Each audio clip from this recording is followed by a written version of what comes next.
नमस्कार, जय मां शारदे। आज मैं जिस टॉपिक में बात कर रही हूँ वो टॉपिक बहुत ही मज़ेदार है। और हाँ, मुझे गलत तब कहना जब पूरा वीडियो देखना, और सही भी तभी कहना जब पूरा वीडियो देखना।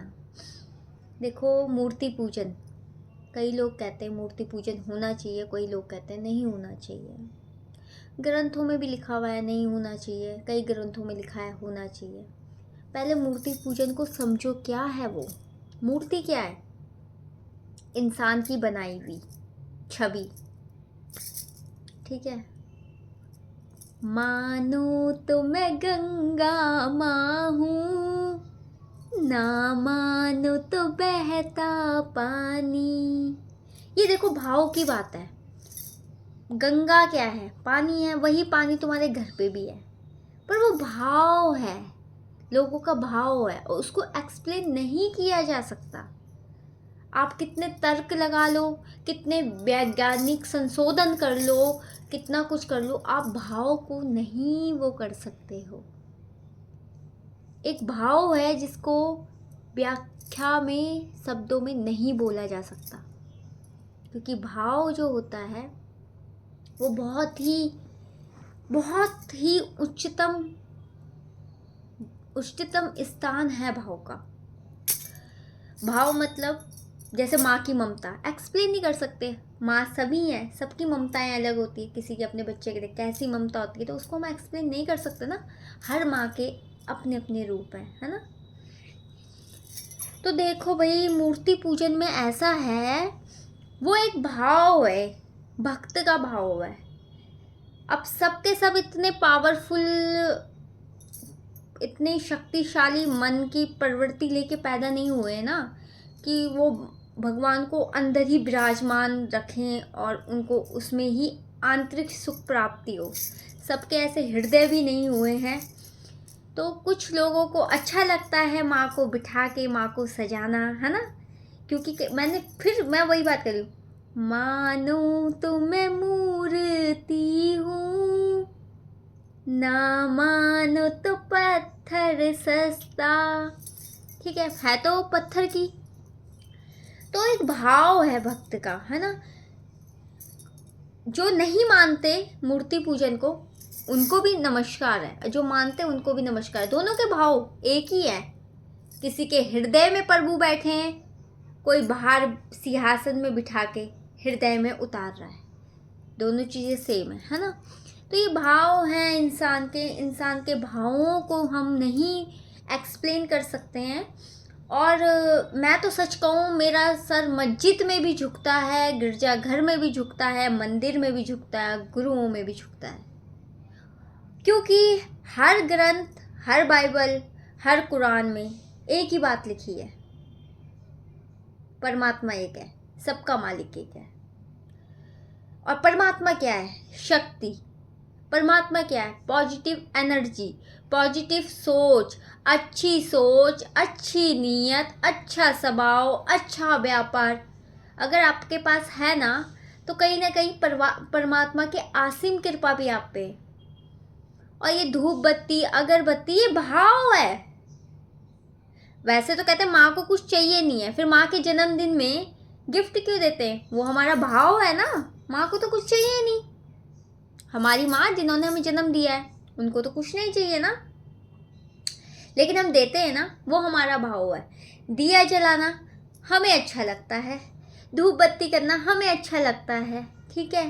कोई चीज़ पाखंड नहीं होती है, कोई चीज़ ढोंगी नहीं होती है। अगर जिस चीज़ में आपको सुकून मिल रहा है ना, तो वो चीज़ आपके लिए अच्छी है। आपकी आत्मा प्रसन्न है अगर दिया जलाने में, तो दिया एक नहीं 100 जलाओ, ठीक है। किसी के लिए पाखंड हो सकता है, किसी के लिए नहीं। मेरे लिए कोई पाखंड नहीं। कोई नहीं भी चला रहा, उसमें भी परमात्मा की कृपा है। कोई जला रहा है, उसमें भी परमात्मा की कृपा है। दोनों में है। अब मूर्ति को क्यों पूछते हैं? मूर्ति को इसलिए पूछते हैं, मूर्ति शांत है। और शांति जो चीज है ना, शांति, उसको हर कोई सलाम करता है। अब इसका कनेक्शन मैं आपको बताती हूँ। देश का, आप डॉक्टर मनमोहन जी को जानते होंगे, सर को दिल से नमस्कार है। मैं सर बहुत रिस्पेक्ट करती हूँ सर की। डॉक्टर मनमोहन सिंह जी को यूट्यूब में जा लो, इंस्टाग्राम में गूंगा प्रधानमंत्री कहते हैं। क्या वो गूंगे थे? नहीं, वो शांत थे। उन्होंने भारत की हालत ये हो गई थी कि भारत के पास कर्जा ही कर्जा, पैसा नहीं, कंगाली आने वाली। उन्होंने उस समय देश को बचाया। तो शांत व्यक्ति में इतनी ताकत होती है, तो वो मूर्ति भी शांत रहती है पर उसकी ताकत बहुत है। तो मैं ये नहीं कहती कि जो मना कर रहे कि मूर्ति पूजा नहीं करना चाहिए तो वो गलत कह रहे हैं। भाई उनका हृदय इतना बलवान है, इतना शक्तिशाली है। उनको माँ भगवती ने, गुरुओं ने और महाकाल ने, सभी देवी देवताओं ने इतना शक्तिशाली हृदय दे रखा है कि उनके अंदर परमात्मा बसा रखा है। लेकिन जो मूर्ति पूजन कर रहे हैं तो वो अपने हृदय को शक्तिशाली बना रहे हैं। पहले वो मूर्ति में देख रहे हैं माता को, फिर हृदय में बिठा रहे हैं। उनको नहीं इतना शक्तिशाली माता ने हृदय दिया है। तो कोई चीज़ गलत नहीं होती है। जिसको जिसमें खुशी है उस खुशी में रहिए। और बाकी मैं यही कहना चाहूँगी कि एक सिंबल है मूर्ति। देखो वो पत्थर की है ना। चमत्कार का कुछ उसमें है नहीं, पर चमत्कार तब वो बन जाती है जब हम उसकी पूजनीय कर देते हैं। पॉजिटिव एनर्जी कभी भी मंदिर में ऐसे करोगे ना, तो मंदिर में जाने से क्या होता है, लोग कहते हैं ना मंदिर में जाने से क्या होता है, ये तो लोग कह देते हैं, पर होता क्या है ये पता है? जब हम मंदिर में ऐसे करते हैं, हमारा लोभ, मोह, माया, क्रोध, नफरत, बहुत सारी चीज़ें दूर हो जाती हैं। वहाँ पर हमें केवल अच्छा अच्छा फील होता है। तो एक पॉजिटिव इंसान को करने के लिए, एक उम्मीद के लिए माँ ने पत्थर से मूर्ति का रूप लिया है और सभी देवी देवताओं ने पत्थर से एक मूर्ति का रूप लिया है। तो एक केवल एक पॉजिटिव करने के लिए, ठीक है। बाकी आपको मेरी बात बुरी लगी हो तो माफ़ी चाहती हूँ। और एक और बात मैं बोलती हूँ, घर पे मंदिर है ना, लोग कहते हैं क्यों मंदिर बनाए, है ना, कि घर भी तो मंदिर ही होता है। हाँ होता है, पर घर और मंदिर में बहुत अंतर है। घर और गुरु घर में बहुत अंतर है। जब घर में तरह तरह की बातें होती, गृहस्थ जीवन में चुगलियाँ भी हो रही है, बुराइयाँ भी हो रही है, लेकिन जब आप मंदिर जाओगे, गुरुद्वारे जाओगे तो इन सब से दूर हो जाते हो। और जब इन सब से दूर हो जाते हो तो वहाँ पर क्या हो जाती है, पॉजिटिव एनर्जी प्रवेश कर जाती है।